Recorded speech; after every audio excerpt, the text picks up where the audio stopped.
दोस्तों, आज की कहानी एक ऐसे कस्बे से शुरू होती है जहाँ ज्यादातर पैसे वाले लोग ही रहते थे। इस कस्बे में एक रेस्टोरेंट भी था। यहाँ खाने के साथ साथ दारू भी मिलती थी और इसके मालिक का नाम नसीम था। नसीम का काम काफी अच्छा चल रहा था, इसलिए वह एक और नौकर की तलाश कर रहा था। इस कस्बे में थोड़ी ही दूर कुछ ऐसे लोग भी रहते थे जो पानी के लिए भी तरसते थे और जीने के लिए भी काम करने को तैयार थे। इसी बीच उन्हें पता चलता है कि पास के कस्बे में मजदूरों की जरूरत है, जिसके बाद वह सभी उस कस्बे में आ जाते हैं। नसीम भी नौकर की तलाश में उनके पास पहुंच गया। जल्दी ही उसे एक लड़की मिल जाती है जो उसके काम की लग रही थी। इस लड़की का नाम बेला होता है और वह नसीम के कहने पर उसके साथ चल पड़ती है। जब वो दोनों नसीम के घर की तरफ जा रहे थे तो नसीम की नजर कर्नल पर पड़ी, जो हाथ में गन लिए अपने घर से बाहर निकला था। नसीम को कुछ गड़बड़ लगती है, इसलिए वह जल्दी जल्दी कर्नल के घर में जाता है। उसने जैसे ही दरवाजा खोला तो उसके सामने कर्नल की बीवी और उसके लवर की लाशें थी। लाशें देखकर वह घबरा गया और बिना कुछ बोले अपने घर की तरफ बढ़ने लगा। घर आकर वह अपनी नौकरानी मारिया को पहले बेला से मिलवाता है और फिर उसे कर्नल के बारे में बताता है कि उसने अपनी बीवी और उसके लवर का खून कर दिया। मारिया को सब बताकर वो जल्दी जल्दी अपने रेस्टोरेंट पहुंचता है। यहाँ कर्नल अपने दोस्तों के साथ बैठा था। कर्नल के साथ ही उसे शाबाशी दे रहे थे क्योंकि उसने अपनी पत्नी और उसके प्रेमी को मारकर महान काम किया है। जबकि उनकी बातें सुनकर नसीम हैरान हो रहा था। कुछ ही पलों में यह बात पूरे इलाके में आग की तरह फैल गई, जिसके बाद लोग उसकी पत्नी के बारे में कई तरह की बातें करने लगे। कुछ का कहना था कि उसका कस्बे के कई मर्दों के साथ चक्कर था, तो कुछ कह रहे थे कि कर्नल उसकी प्यास नहीं बुझा पाता था, इसलिए वह दूसरों के पास अपनी प्यास बुझा जाती थी। यहाँ कुछ लोग कर्नल को महान समझ रहे थे तो कुछ लोग उसको राक्षस भी मान रहे थे। एक नंबर का कमीना आदमी भी बोल रहे थे क्योंकि उसकी नजर हमेशा जवान लड़कियों की बदन पर रहती थी। शाम को कर्नल की बीवी का फ्यूनरल था, जिसमें नसीम के अलावा पूरे कस्बे में से सिर्फ एक ही औरत आती है जिसका नाम नीमो था। फ्यूनरल खत्म होते ही कर्नल पार्टी में शामिल होता है, जिसका इंतजाम उसके दोस्तों ने किया था। इस पार्टी में मजे करने के लिए लड़कियों का भी इंतजाम किया गया था और यह सब देखकर नसीम एक बार फिर हैरान होने लगता है। पार्टी खत्म होने पर नसीम अपने घर आया तो बेला घर के बाहर ही लेटी हुई थी। नसीम के पूछने पर वह कहती है कि मैं तुमसे पहले कैसे सो सकती हूँ। यह सुनकर नसीम उसे समझाता है कि तुम्हें इंतजार करने की जरूरत नहीं, अपना काम खत्म कर तुम आराम कर सकती हो। नसीम के पड़ोस में एक अमीर आदमी का घर था जिसमें रीटा नाम की नौकरानी काम करती थी।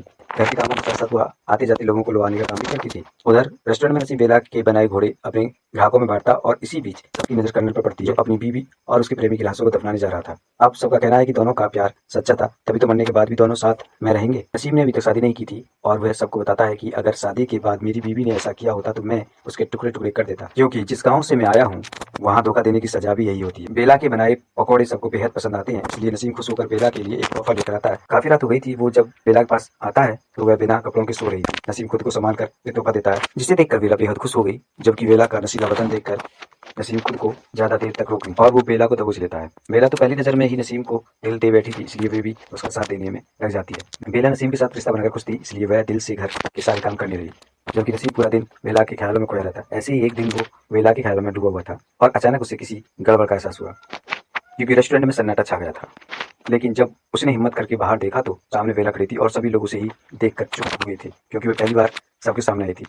धीरे धीरे दोनों का प्यार बढ़ने लगा और मारिया इन दोनों के लिए काफी खुश थी। बेला इतनी खूबसूरत थी कि हर कोई उसे पाना चाहता था, लेकिन बेला नसीम के साथ ही रहना चाहती थी। बेला को जब भी समय मिलता वो आस पड़ोस के बच्चों के साथ खूब मस्ती करती, जबकि उसे मस्ती करते देख कस्बे की औरतों को उससे जलन होने लगी। देखते ही देखते रेस्टोरेंट में आने वाले सभी लोग बेला को बैठाने की कोशिश करने लगे। बेला को लगता था कि सभी उसे पसंद करते हैं, लेकिन नसीम जानता था कि यह लोग बेला को नहीं बल्कि उसके जवान बदन को पसंद करते हैं। नसीम को परेशान देखकर टॉनी नाम का आदमी उसे बेला से शादी करने की सलाह देता है। इस पर नसीम टॉनी को बताता है कि मैं बेला से शादी तो करना चाहता हूँ, लेकिन बेला पढ़ी लिखी नहीं है और वह गैर कानूनी तरीके से यहाँ रह रही है। कुछ ही दिनों बाद कस्बे में एक इंजीनियर आता है जिसने अपने आविष्कारों में कस्बे के लोगों की जिंदगी आसान कर दी। रोज रोज की तरह रीटा आज भी मर्दों को लुभाने में लगी हुई थी, जबकि टॉनी नसीम को बताता है कि बेला को पाने के लिए एक जज उसके पड़ोस में रहने आया है। की बात सुनकर नसीम ने बेला से शादी करने का फैसला कर लिया, जिसमें टॉनी उसकी मदद करने वाला था। नसीम घर आकर बेला को बताता है कि मैं तुमसे शादी करना चाहता हूँ। बेला नसीम से प्यार करती थी, इसलिए वो भी शादी के लिए राजी हो जाती है।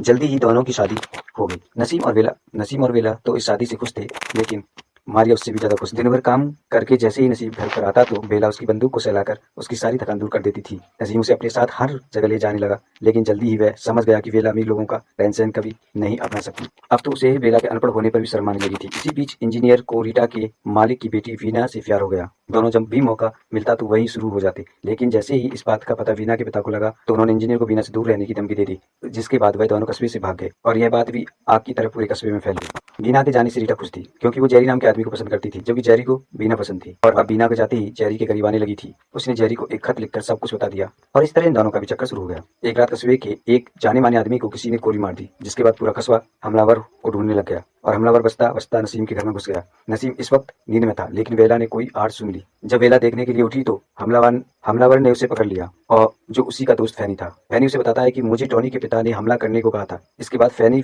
बेला को टॉनी के पिता के पास भेजता है ताकि वो उसे फैनी के बारे में बता सके। टॉनी के पिता उसे बताते हैं कि उसने फैनी की मदद कर बहुत अच्छा काम किया है, और उसी दिन से बेला टॉनी और उसके पिता के करीब आने लगी, जबकि नसीम को इसकी भनक तक नहीं थी। दिन बीतते गए और फैनी की तलाश चलती रही, लेकिन वो कहीं नहीं मिलता। आजकल नसीम को बेला पर शक होने लगा था कि जैसे ही वो उससे कुछ छुपा रही हो, लेकिन बेला का कहना था कि ऐसी कोई बात नहीं है। बेला का दूसरे मर्दों से मिलना नसीम को पसंद नहीं था, और एक दिन तो हद ही हो गई जब बेला कस्बे में आई सर्कस के लोगों के साथ मस्ती करने लगी। मारिया उसे रोकने की कोशिश करती है, क्योंकि अब वह एक शादीशुदा औरत है और यह सब उसे शोभा नहीं देता, लेकिन बेला को इससे कुछ गलत नहीं लगता। शाम को बेला नसीम को बताती है कि वह सर्कस देखना चाहती है, जबकि नसीम उसे अमीरों की शायरी सुनाना चाहता था। बेला अब भी सर्कस देखना चाहती थी, लेकिन नसीम को अमीर लोगों का हिस्सा बनाना चाहता। तो बेला नसीम के कहने पर अमीर की महफिल में आ तो गई थी, लेकिन वह खुश नहीं लग रही थी। वो किसी भी एंगल से अमीर नहीं लग रही थी, इसलिए हर कोई उसका मजाक बना रहा था। लेकिन जैसे ही टॉनी और उसके पिता महफिल में आते हैं तो वह सबके पहले बेला से मिलते हैं, जिसे देखकर नसीम खुश हो गया। देर रात को जब वह घर वापस आए तो बेला उठकर सर्कस देखने पहुंच गई, जहां उसे बहुत मजा आता है। आज वह बेहद खुश थी, लेकिन जल्द ही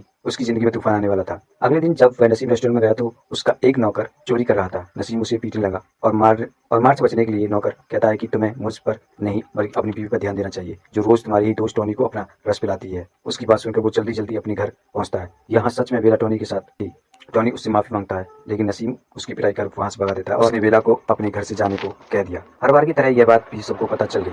नसीम बेला से बहुत प्यार करता था और वह चाहकर भी उसे मार नहीं सकता था, इसलिए उसके एक वकील दोस्त ने टॉनी और बेला पर यह इल्जाम लगा दिया कि टॉनी की मदद से बेला ने नसीम से नकली शादी की थी, ताकि वह इस कस्बे में आराम से रह सके। जल्दी ही सभी ने मान लिया कि इनकी शादी नकली थी और इस तरह नसीम बदनामी से बच जाता है। कर्नल की तरह नसीम भी जश्न मनाने लगा तो वो खुश तो बहुत था, लेकिन फिर भी उसे हर जगह बेला ही नजर आ रही थी।